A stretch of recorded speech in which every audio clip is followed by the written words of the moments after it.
adana maɗum et pourtant min babam wawra yoɓa ala nayi ɗimbo yoɓirani kam ɓeya ɓiɓɓe mumen ɓe keɓa ɓe jogui goroɓe wonɓe Europe walla jinnaɓe mumen ɓe jogui nayi ɓen si woni jande mumen nde paani kaale ɓe nagge yeere ɓe pantane mo heɓani ɗum mo hoko poɗɗa mo wallu hakkille wara wannumo découragé ko wullinimira andinane mi yii han ko muusi e jande nde nde juut par ce que neɗɗo ko janggoye tete wiire ya janggoye métier mais pourquoi pas wattu mbo fuɗɗi o darani ɗen métier ɗe mbo wawata continude sembo comme ça école o mbo yahoyani han ɗen métier yahoyat min jinnaɓe ɓe mino duwanoɓe ɗumen ɗo ɓe mbaali ɗo mais mi yetto Allah mi yetto babam mbo wat kam compréhense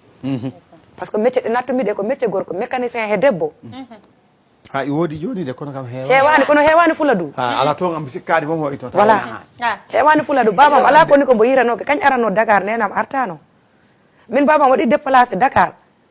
Fuladu ha Dakar mbo tawi kam entreprise mbo liggoromiro par ce que neɗɗo noddi ɗum huɗinani ɗo yiɗi ɓiɗɗo ma ko cagaya wattane Dakar min andi bar mbo nattata o ar mi naɓama toon anani babam ari jemma mbo yaade e mun ɓe gabbi kam to mimino ɗin to yeeso ha ɓe jotti entreprise o liggoromi ɗo mbo yetti ko mboy oɗo ɗaɓɓari gardien koko ɗaɓɓarani o yiɗi o ko liggoroon yiɗi hoɗum mbo liggede liggoroon ɓe o gardien anda ko babam no yiɗi min ɓe nani o ko cagaya watta gardien mbo poñi babam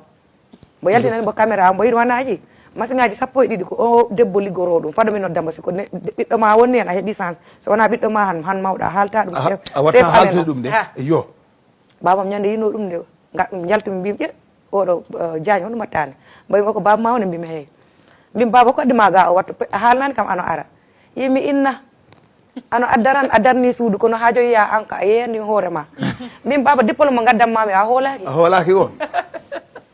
mbimi kalandema ɗum wona jo a yii yo ha mbimi yo jo yimi ko cagaya mbattane mbimi a yi soko ɗum woni cagaya awa an a heeɓi diplôme cagaya ma o nafi ya Allah wat hen barke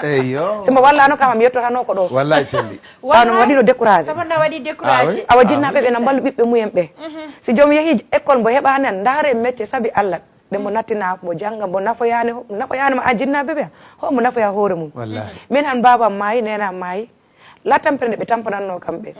et pourtant ham mino nafa hoore am mino nafa musidɓe am ɓe kam te kala mbo Allah arsike e liggey ɓe nafo saabu han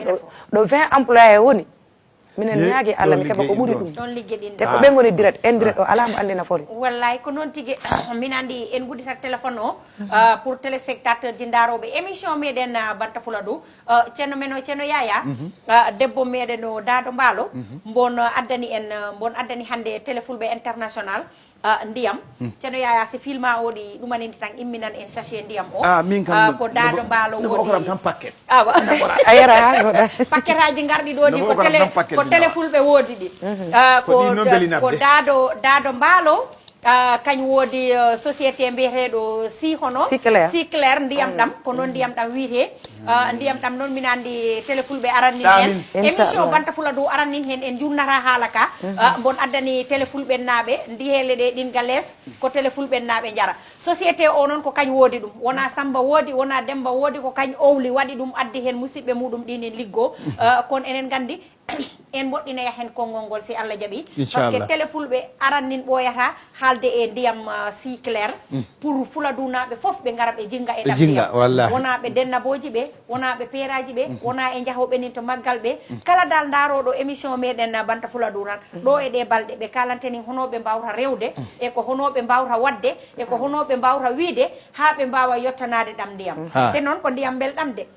awa bisimilla min kam ko ndiyam banna pewna kam hande ndiyam te komin jahat kalan ha toon min jaada e chef walla min jaada e Gueye walla min jaada caméraman goto min jahata société to min daara piino liggoygal ngal foti ni min gadda ɗum ɗo téléfulɓe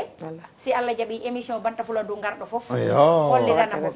ko noon men mbattani ko noon Dado Mbaalo wattani ko noon men palla wadde si Allah jaaɓi par ce que il faut ndiyam ɗam ande way ɗon kam ko gonga ko mbo meɗen woodi wallahi jinganembo de jinganembo si Allah jaaɓi tan si en kaldi e makko ha en pamodiri tan fulɓe fof ganda hoto mbawta rewde ha keɓa ndiyam ɗam fulɓe fof ganda hono mbawta wadde ha ndiyam ɗam aradal tawa yaha kala e société ji mawɗi hen yaha e magasin ji hen inchallahu rabbi parce que fulɓe tan jogui ɗo magasin ji tan tande ko fulɓe tan battanin ɗo denna boy selli ko fulɓe tan battanin ɗo Gammuji. ɓeeraji wallahi gammuji gammu garanda kala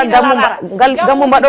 mino falata mino tinna ɗum si Allah jaɓi ko mbawami hen wadde gammu aranni mboyata par ce que gammu goro mbomi ɗum wadde gammu Bakary Diawo ɓen ceerno Bakary Diawo on tan mbomi ɗum wadde ko on mbomi nande gammu général tan wawra wadde dal ko gratuit min gokkata gammu par ce que duwa o ɓuuri foof ɗum kam selli ko duwa o ɓuuri foof ɗum kam ko gonga bisimilla wala télé fulɓe ko noon tigui ko dada mbaalo woodi ɗam ndiyam kañ woodi on société ko debbo mécanicien ko debbo liggotoɗo e ndiyam ko debbo piwdal ko femme acteur de développement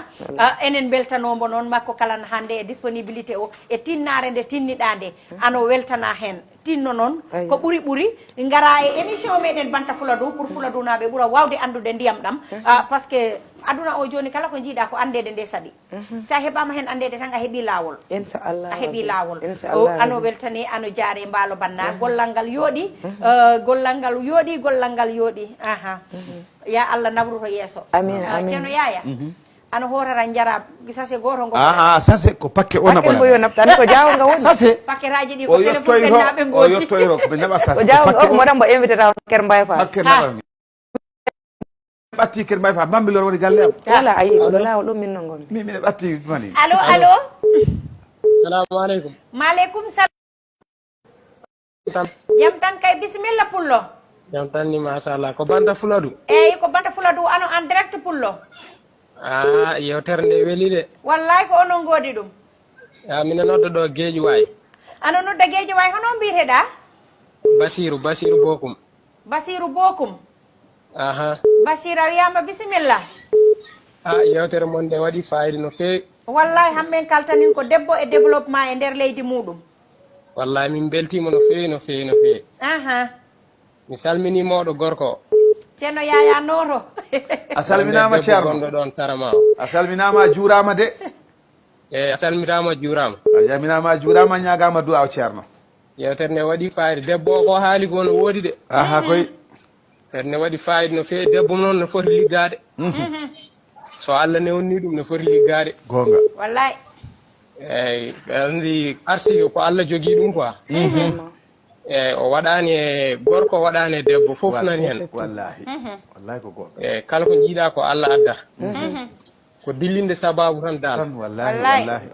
eyyi yo Allah waɗu barke e liggey makko amin ya rabbi amin yo Allah hokkuma ko yiiloro e aduna amin ya rabbi amin mi weltima weltanimomo no feewi a jarama Allah jarama jarama merci ala merci ko noon tigui enen beltano ɗum toon to Guédiou Way émission meɗen banta Fuladu téléphone o ko 78 474 46 88 allo salamu aleykum maaleykum salam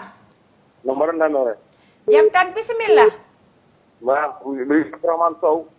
Souleymane Sow bisimilla Sow pullo Abdourahmane Sow Abdourahmane bisimilla way yen so welta tan kadi jeeɗo eyyi debbo so liggi min foti liggade normalement ni lawol jiya debbo so andi hoore mum tan noon tan déjà wallahi debbo so andi he hoore mum tan tagas dañi hen tan ma yitte dañno kasdunima on banggue ko wa mais heddo andu hoore mum tan woni fof quoi mais liggey bonnande ko wa woni mi ganduɗa han so tawi wuuro mon a yiya a ɗannima riya liggi o ma nangui an o noon liggey no wani moom ko noma goɗɗum wona noon yaari voilà mais min an ɗum ko gollumi ɗo Dakar ɗo won liggey noon ɗo mbaɗa liggoto e rewɓe normal ko rew basma normal wallahi ɗum bonnani ɗum quoi mais jiiɗaɗo andude hoore mum fof kadi o debbo vraiment ko tettande rewɓe kadi yo Allah heɓ moƴƴere kadi yo Allah heɓ hono fof moƴƴere tan no feewi on jeetama quoi wallahi kadi bando Fuladu yo Allah nawɗum yeeso yadda seɗinano amin on jarama awa jarama voilà ko noon tigui téléphone o ko 78 474 46 88 enen beltano kono noon kala ko ɗon ndewe hen calminen ceerno Ablaye Ba to Fass allo salamu aleykum maaleykum salam allo salamu aleykum waleykum salam allo salamu aleykum maaleykum salam bon toon laara télé ɗum addi ɗum walay wona heɗo men e télé he heɗo men e téléphone ma he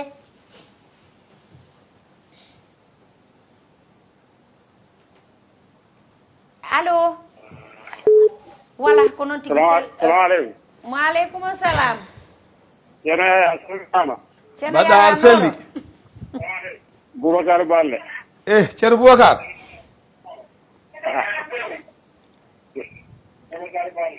mino noddiraɗo Piki. eyo hono en émission o weli nanima boyi. wallahi ndeysan wallahi